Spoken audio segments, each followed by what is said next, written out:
अल्हम्दुलिल्लाह रब्बिल आलमीन वस्सलातु वस्सलामु अला सय्यिदिल अंबिया वल मुरसलीन व अला आलिहि व अस्हाबिहि अजमईन, अम्मा बाद। क़ाल अल्लाहु सुब्हानहु व तआला अऊज़ु बिल्लाहि मिनश शैतानिर रजीम, बिस्मिल्लाहिर रहमानिर रहीम। क़ुल हुवल्लाहु अहद, अल्लाहुस समद, लम यलिद व लम यूलद व लम यकुल लहू कुफुवन अहद। सदक़ल्लाहुल अज़ीम। अल्लाहुम्मा सल्लि अला मुहम्मदिन व अला आलि मुहम्मद कमा सल्लैता अला इब्राहीम व अला आलि इब्राहीम इन्नका हमीदुम मजीद।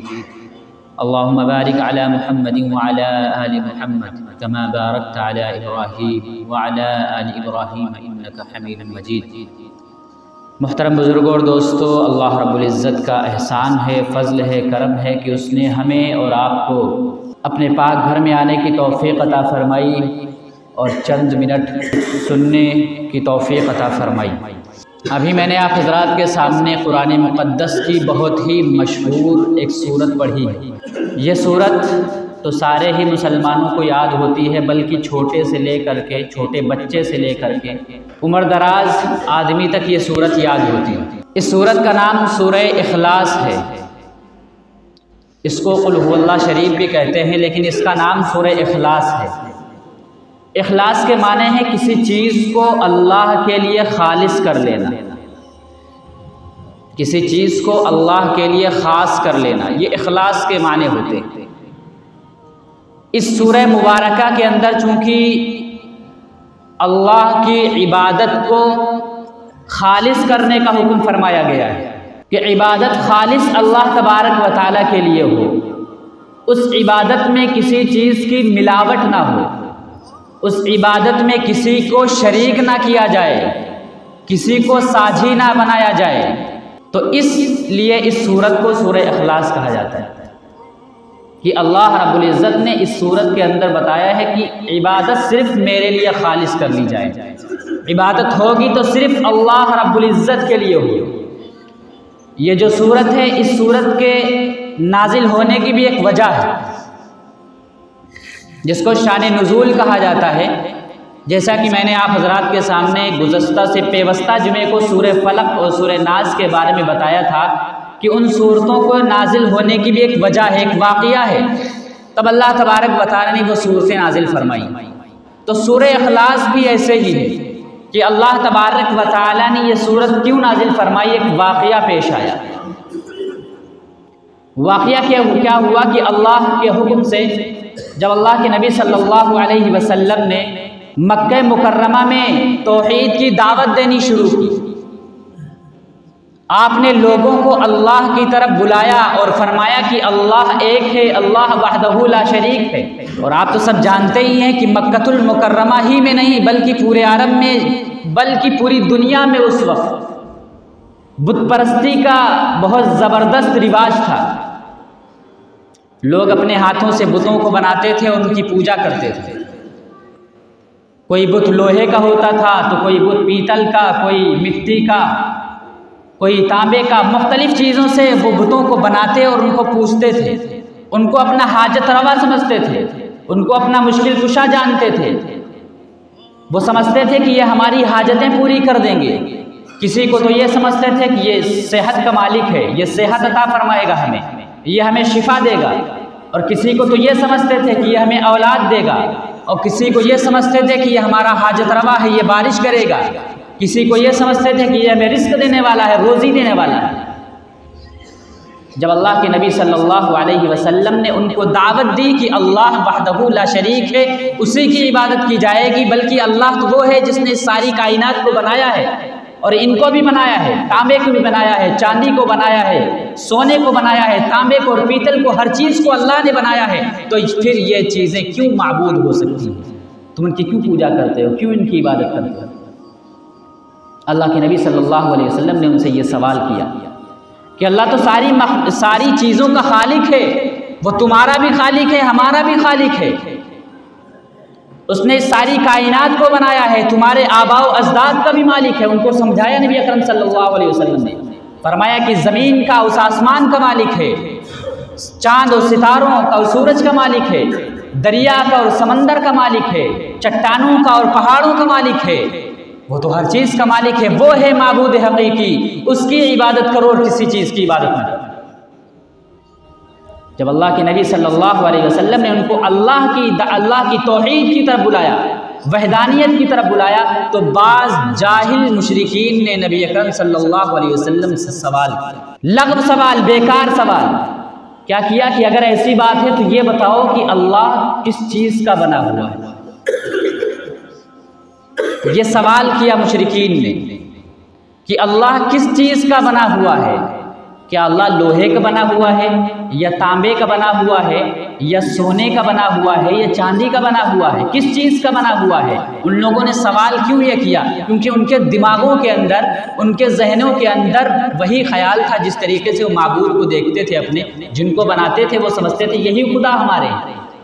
तो अपने जहन के एतबार से उन लोगों ने नबी अकरम सल्लल्लाहु अलैहि वसल्लम से सवाल किया कि तुम्हारा खुदा किस चीज़ का बना हुआ है। लेकिन अल्लाह के नबी सल्लल्लाहु अलैहि वसल्लम उनको अल्लाह की तरफ बुलाते रहे कि अल्लाह वहदहू ला शरीक है, उसी की इबादत की जाएगी, बल्कि अल्लाह ने इन सारी चीज़ों को पैदा किया है, वही खालिक। और बाज़ मुशरिकीन जाहिल तो ऐसे थे जिन लोगों ने ये सवाल किया कि अच्छा ये बताओ कि तुम्हारे अल्लाह का नसबनामा क्या है, उसका हसब नसब क्या है। जिस तरीके से हम दुनिया के अंदर किसी से मुलाकात होती है या किसी के बारे में हमें जानकारी हासिल करनी होती है तो हम पूछते हैं तुम्हारा नाम क्या है, तुम्हारे बाप का नाम क्या है, तुम्हारे दादा का नाम क्या है, तुम्हारा ख़ानदान क्या है। दुनिया के अंदर हम ये मालूमात करते हैं। तो इसी तरीके से उन मुशरिकीन ने नबी अकरम सल्लल्लाहु अलैहि वसल्लम से सवाल किया कि ये बताइए कि तुम्हारे परवरदिगार जिनकी तरफ तुम हमें बुला रहे हो, उनका हसब नसब क्या है, उनका नसबनामा क्या, ये हमें बताइए। लेकिन अल्लाह के नबी सल्लल्लाहु अलैहि वसल्लम अल्लाह की तरफ बुलाते रहे और फरमाते रहे कि अल्लाह वहदहू ला शरीक है, वही खालिक कायनात है, वही माबूद हकीकी है। अल्लाह के नबी सल्लल्लाहु अलैहि वसल्लम बुलाते रहे, मगर अल्लाह तबारक व तआला ने जब सारा ये वाक़या पेश आ गया, वो लोग नहीं माने, सवालात पे सवालात, फजूल सवालात करते रहे, तो अल्लाह तबारक व तआला ने ये सूरत नाजिल फरमाई। ये वाक़या है इस सूरत के नाजिल होने का। फिर अल्लाह तबारक व तआला ने सूरत नाजिल फरमाई, सूरह इखलास जिसको कहा जाता है, कुल हुवल्लाहु अहद अल्लाहुस समद लम यलिद वलम यूलद वलम यकुल लहू कुफुवन अहद। इस सूरत के अंदर अल्लाह तबारक व तआला की सिफ़ात बयान फरमाई गई है और इस सूरत के अंदर अल्लाह तबारक व तआला की तौहीद बयान फरमाई गई है, तौहीद की हकीकत को बयान फरमाया गया। इस सूरत की बड़ी फजीलतें हदीस में आई हैं। नबी अकरम सल्लल्लाहु अलैहि वसल्लम ने फरमाया, एक हदीस शरीफ में आता है कि सहाबा इकराम से फरमाया कि जमा हो जाओ, मैं तुम्हारे सामने एक तिहाई कुरान पढ़ने जा रहा हूँ। सारे के सारे सहाबा जमा हो गए कि नबी अकरम सल्लल्लाहु अलैहि वसल्लम का हुक्म है और आप सल्लल्लाहु अलैहि वसल्लम एक तिहाई कुरान की तिलावत फरमाएंगे। जब जमा हो गए तो नबी अकरम सल्लल्लाहु अलैहि वसल्लम ने सूरह इखलास तिलावत फरमाई, यानी यही सूरह कुल हुवल्लाहु शरीफ, और फरमाया कि इसका सवाब एक मरतबा पढ़ने के सवाब एक तिहाई कुरान के बराबर है। इसीलिए फ़ुक़हा कराम ने लिखा है कि जो शख्स एक मरतबा सूरह इखलास पढ़ता है तो एक तिहाई कुरान के बराबर सवाब मिलता है। इस लिहाज से अगर कोई शख्स 3 मरतबा सूरह इखलास पढ़ेगा तो उसको पूरा कुरान शरीफ पढ़ने का सवाब मिलेगा। इसीलिए आपने देखा होगा जब ईसाल सवाब के लिए कहा जाता है तो लोग आम तौर पर सूरह इखलास को 3 मरतबा पढ़ते हैं और मय्यत को बख्श देते हैं। उसकी वजह यही है कि 3 मरतबा पढ़ने की वजह से अल्लाह तबारक व तआला उस पढ़ने वाले को एक कुरान मजीद मुकम्मल पढ़ने का सवाब अता फरमाते हैं और वो सवाब मय्यत के नाम वसूल कर दिया गया। इसी तरह एक रिवायत में आता है कि नबी अकरम सल्लल्लाहु अलैहि वसल्लम ने फरमाया कि जो शख्स सुबह और शाम को ये सूरत पढ़ लिया करे, यानी सूरह इखलास, तो अल्लाह तबारक व तआला उसकी तमाम हाजतों के लिए काफ़ी हो जाएंगे। सुबह शाम जो शख्स भी इस सूरत को पढ़ ले, मामूल बना ले, तो अल्लाह तबारक व तआला उसकी ज़रूरतों के लिए काफ़ी हो जाएंगे, उसकी ज़रूरतें पूरी हो जाएंगी। इतनी जामे ये सूरत है। इसी तरह एक रिवायत में आता है कि नबी अकरम सल्लल्लाहु अलैहि वसल्लम ने फरमाया कि जो शख्स कि कोई शख्स उस वक्त तक न सोए, कोई शख्स उस वक्त तक न सोए जब तक ये 3 सूरतें ना पढ़ ले, एक सूरह इखलास यानी कुल हुवल्लाह शरीफ और दूसरे सूरह फलक और सूरह नास। फरमाया कि कोई उस वक्त तक न सोए जब तक कि इन 3 सूरतों को ना पढ़ ले। ये इतनी जामे सूरतें हैं, सूरतें मुख्तसर हैं मगर जामे सूरतें हैं। तो अल्लाह तबारक व तआला ने ये सूरत क्यों नाजिल फरमाई? जब मुशरिकीन मक्का की तरफ से उल्टे सीधे सवालात आने लगे कि अल्लाह किस चीज़ के बने हुए हैं और अल्लाह का हसब नसब क्या है, तो अल्लाह तबारक व तआला ने ये सूरत नाजिल फरमाई और फरमाया कुल हुवल्लाहु अहद। कुल के ज़रिए नबी अकरम सल्लल्लाहु अलैहि वसल्लम से कहा जा रहा है कि आप इनको बता दीजिए, कुल आप इनसे कह दीजिए हुवल्लाहु अहद, अल्लाह तो एक ही है, अल्लाह एक है, अल्लाह तुम्हारे माबूदों की तरह नहीं है कि कोई मिट्टी का बना हुआ है, कोई पीतल और तांबे का बना हुआ है, कोई सोने और चांदी का बना हुआ है और तुम समझते हो कि ये हमारी मुख्तलिफ ज़रूरतें पूरी करते हैं। तो इनसे बता दीजिए कुल हुवल्लाहु अहद, अल्लाह तो एक है, अल्लाह तबारक व तआला अहद है। अहद क्यों है? आगे फरमाया अल्लाहु समद, क्योंकि वो समद है, वो बेनियाज है, उसको किसी चीज़ की ज़रूरत नहीं है, वो अज्जा से नहीं बना है। अरबी ज़बान में एक वाहिद आता है और एक अहद आता है।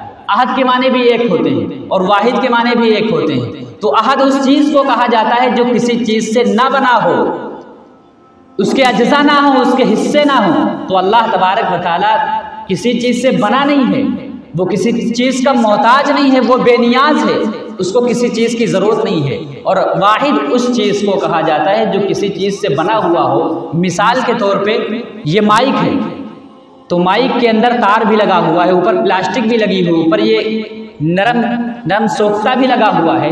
तो ये कई चीज़ों से मिलकर ये माइक तैयार हुई है, तो इसको भी कहा जाएगा कि ये एक माइक, ये भी एक है, लेकिन ये अज्जा से बनी हुई है, कई चीज़ों से मिलकर बनी हुई है, तो इसको वाहिद कहते हैं। और अहद उस चीज़ को कहा जाता है जो किसी चीज़ से बना हुआ ना हो।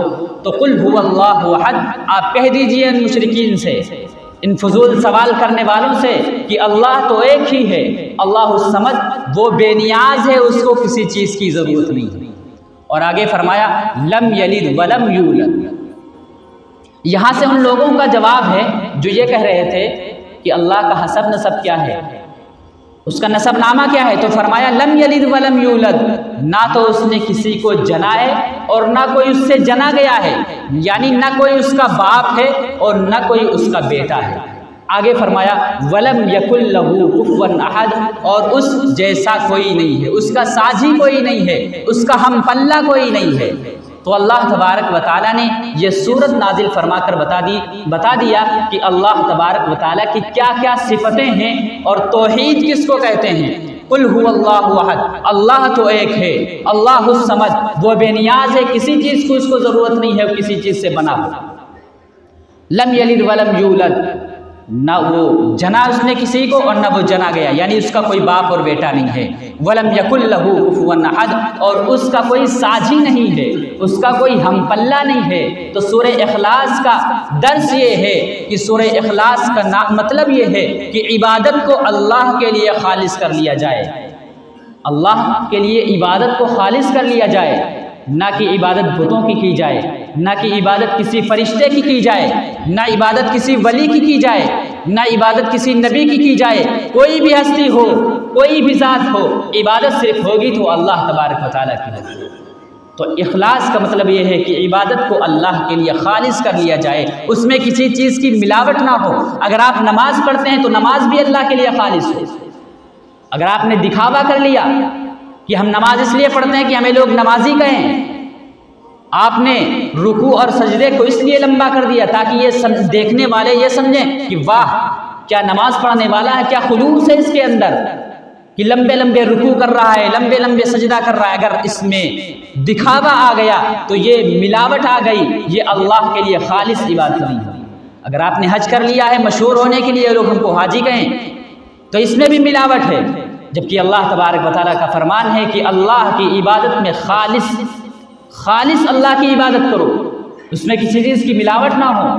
अगर आप किसी की मदद कर रहे हैं, उसमें दिखावा हो कि लोग कहें कि बड़ा दयालु है, बड़ा खर्च करने वाला है, बड़ा अल्लाह की राह में खर्च करता है, उसमें दिखावा आ गया, तो ये जान लीजिए कि ये खालिस अल्लाह के लिए नहीं है, बल्कि इसमें मिलावट आपने कर ली। और अल्लाह तबारक व तआला के यहाँ खालिस इबादत मकबूल है, खालिस इबादत कबूल होगी, जिसमें मिलावट होगी वो अल्लाह तबारक व तआला की इबादत मकबूल नहीं होगी। तो सूरह इखलास का दर्स ये है कि अल्लाह के लिए हम इबादत को खालिस कर लें, वो चाहे इबादत के अंदर हो, चाहे वो बुत परस्ती के अंदर हो, कि हम अगर मांगें तो सिर्फ अल्लाह तबारक व तआला से मांगें। अगर हमारा कोई हाजत रवा है तो सिर्फ अल्लाह तबारक व तआला है, अगर कोई मुश्किल को दूर करने वाला है तो सिर्फ अल्लाह तबारक व तआला है, और कोई दुनिया में हस्ती हो नहीं सकती है जो हमारी मुश्किलों को दूर कर दे, जो हमारे लिए आसानियाँ पैदा कर दे। अल्लाह तबारक व तआला से दुआ है कि अल्लाह तबारक व तआला हमें सूरह इखलास के मतलब को समझने की तौफीक अता फरमाए और हमें अल्लाह की इबादत को खालिस करने की तौफीक अता फरमाए। व आखिरु दअवाना अल्हम्दुलिल्लाहि रब्बिल आलमीन। जिन लोगों ने सुन्नतें ना पढ़ी वो सुन्नतें अदा करें।